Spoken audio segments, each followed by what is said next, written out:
Հարգելի գործընկերներ, ես իհարկե վաղը խմբակցության անունից ելույթ կունենամ, բայց չէի կարող չանդրադառնալ ընդդիմության խելացի ներկայացուցիչների որոշ մտքերի, որոնք հատկապես ոգևորվել են վարչապետի կողմից կառավարության նիստում հնչած իմացության, այդ իմացության պակասի, կրթվելու, տգիտության եւ մնացածի շուրջ եւ այստեղ հատուկ հրճվանքով հատկապես այդ մասն էին շատ ցիտում։ Ես ուզում եմ հիշեցնել եւ արձանագրել հարգելի գործընկերներ եւ պարոն Խաչատրյան, դուք էլ խոսում էիք կառավարության ուրեմն գործունեության 7-ամյա արդյունքների մասին։ Ես կարծում եմ եւ համոզված եմ, որ իթիվս այլ կարևոր բաների, այս կառավարության եւ այս քաղաքական մեծամասնության կարևորագույն տարբերություններից մեկն է, որ այսօրվա իշխանությունը ունի ինքնահայեցման ունակություն։ Եվ օրինակ վարչապետը օրինակ կարող է կառավարության նիստում կամ ազգային ժողովում կամ տարբեր առիթներով խոսի նաև մեր չիմացության մասին։ Օրինակ դուք ունեիք վարչապետ, նոր էլ անունը տվեցիք, պարոն Խաչատրյան, որն ասում էր քաղաքականությամբ զբաղվելու համար խելք պետք չի։ Եվ դա ձեր վարչապետն էր։ Եվ այդ բավոն Հովիկ Աբրահամյանը բա ձեր վարչապետը։ Չէ, ձեր իշխանության վարչապետն էր։ Կամ պարոն Խաչատրյան, ձեր մի ուրիշ, ձեր իսկական արդեն լիդերը, ինչպես բազմաթիվ առիթներ եղել է ասել, մի երկու բառի մեջ 3 թե 4 տարասխալ էր անում։ Արդեն խառնել եմ 3 թե 4 իրականում, չստուգեցի այս անգամ։ Էդ է ձեր բանը, ձեր կրթությունը, ժողովուրդ ջան, եկել եք այստեղ խոսում եք կրթության, տգիտության մասին։ Եվ այս մասով ես ուզում եմ հատուկ ձեր համար հիշել մի շատ հետաքրքիր գիտական սկզբունքի մասին, էֆեկտի մասին, որը կոչվում է Դանինգի եւ Քրյուգերի էֆեկտ։ Այս էֆեկտը ինչի մասին է։ Պարզ ասած ասում է, տգետները միշտ իրանց վրա վստահ են, իսկ խելոքները միշտ կասկածում են։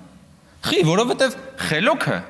ինքը գիտի ինչ չգիտի։ Որովհետև որպեսզի դու իմանաս, որ ինչ-որ հարցում դու տգետ ես,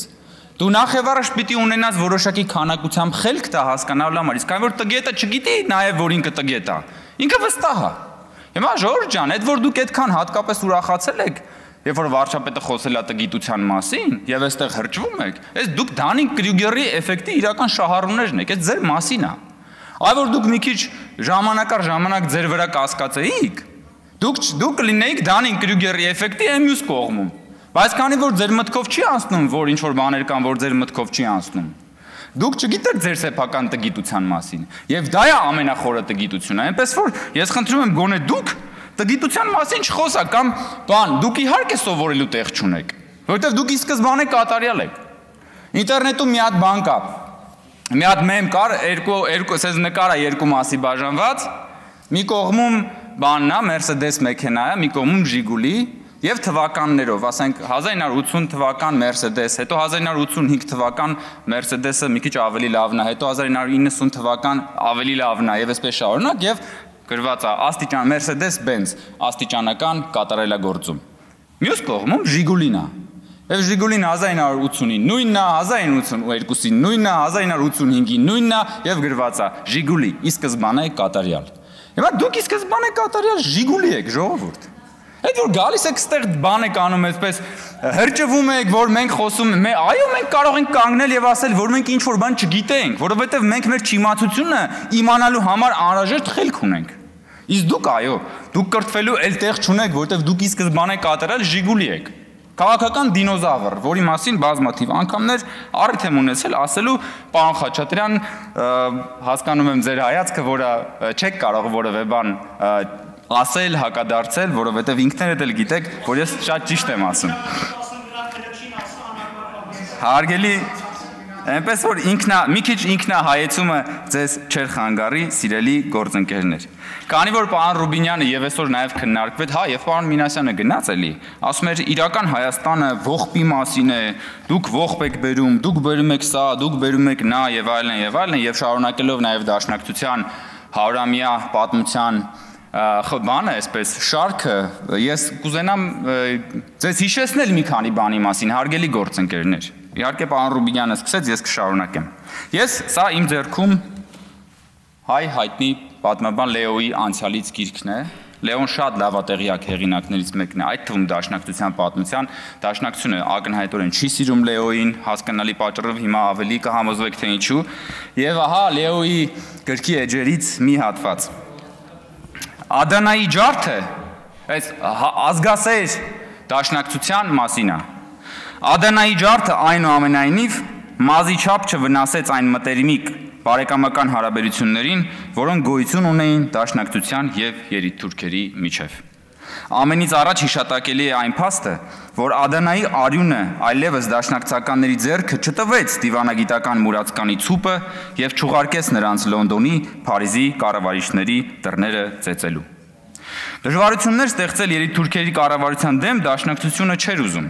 Ավելի արտոնված, ավելի տիրապետող դիրք գրավելու համար նա նույնիսկ պաշտոնապես գրավոր կերպով դաշինք կնքեց երիտթուրքերի կուսակցության հետ եւ առուծախի առարկա դարձրեց նույնիսկ Ադանայի արյունը։ Ստանալով երիտթուրքերից խոստում, թե առաջիկա պարլամենտական ընտրություններին դաշնակցականներին կտրվի 20 տեղ,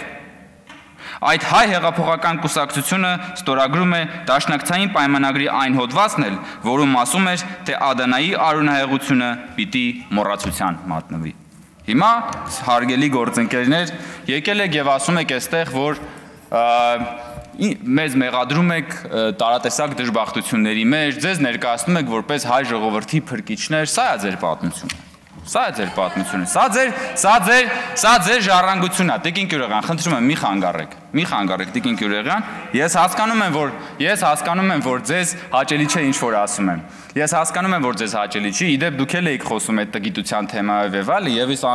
ես չկարողացա չհիշել, որ դուք լինելով համալսարանի դասախոս հայտարարեցիք, որ երբ որ Բագրատը մտավ Վանաձոր, անձրևը կտրվեց, եւ օդերևութաբանական եւ ֆիզիկայի բոլոր օրենքները գլխիվայր շրջվեցին։ Հետո էլ դրանից եւ նաեւ չկարողացա չհիշել վերջերս մի վերնագիր կարդացի, որ Արմենիու Կյուրեղյանը կրթական կենտրոններից մեկում դասախոսություն էր կարդացել արհեստական բանականության մասին եւ մտածեցի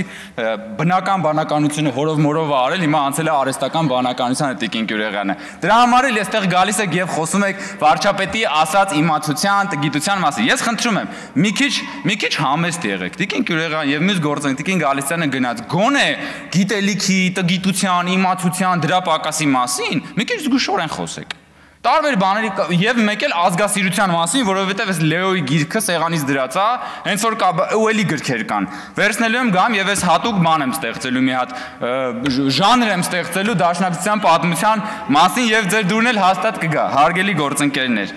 Թալանի մասին, ես միայն մի թիվ ասեմ, պարոն Խաչատրյան, նոր էլի խոսում եք Թալանի վերաբերյալ, միայն էլի ձեր սիրելի, ձեր վարչապետ Հովիկ Աբրահամյան, ձեր ղեկավար Ռոբերտ Քոչարյան, մյուսների եւ ապօրինի գույքի բռնագազման օրենքի մասով մենակ այս պահին կա ուրեմն դատախազության կողմից ուրեմն արկա 147 հայցադիմում, որով պահանջվում է 1496 անշարժ գույք, 288 ավտոմեքենա, 391 իրավաբանական անձում մասնակցություն եւ ընդհանուր հայցագինը այս հայցերի 608 միլիարդ դրամ է։ 608 միլիարդ դրամը ինչքան է, մոտ 1.5 միլիարդ դոլար, չէ՞ երևի, մի քիչ կամ մի քիչ շատ, նայած, հա, սա դեռ այս պահին եղած հայցադիմումի մասին է, պարոն Խաչատրյան, սա դեռ այս եղած հայցադիմումի։ Կամ ասում եք բան, ասում եք դուք Գյումրիում պարտվեցիք։ Ժորժ ջան, ով էլ խոսա հաղթանակից ու պարտությունից, գոնե դուք մի խոսացեք, բա դուք ուր եք Գյումրիում։ Դուք որպես Դաշնակցություն կամ Հայաստան խմբակցություն կամ Հայաստան Դաշինք կամ Էմյուսը, ուր եք ձեր դեմքով, որպես քաղաքական երկու ընդդիմադիր խմբակցություններ եւ քաղաքական ուժեր։ Դուք քաղաքական ասելիք չունեք, բա դուք քաղաքական հայտ չեք ներկայացնում, թե ամաչել եք ձեր դեմքով ներկայանալ, որովհետև գիտեք, որ շրիշակից ցածր է ձեր ռեյտինգը, մարդիկ ձեզ ձեն չեն տալու, դրա համար տարբեր դեմքերով, տարբեր բաներով փորձում եք այնտեղ Գյումրիում ռեինկարնացիա ապահովել։ Որոնք հիմա սիրելի գործընկերներ, հարգելի գործընկերներ, ես ուզում եմ արձանագրել, որ քաղաքացիական պայմանագիր կուսակցությունը Հայաստանի տարբեր քաղաքներում հաղթում է ընտրություններին եւ տարբեր քաղաքներում պարտվում է ընտրություններին։ Եվ սա քաղաքական գործընթաց է, որովհետեւ քաղաքացիական պայմանագիրը քաղաքական կուսակցություն է։ Լավ, բա դուք ինչ եք։ Բա դուք ինչ եք, բա գնացեք դուք էլ մասնակցեք, միտեղ հաղթեք, միտեղ պարտվեք, միտեղ հետևություններ արեք, միտեղ նայեք ասեք լավ, բայց այս ինչ է, մենք այս ինչը սխալ արեցինք, բայց դուք դա չեք կարող անել, որովհետև դուք ի սկզբանե արդեն կատարյալ Ժիգուլի եք։ Շնորհակալություն։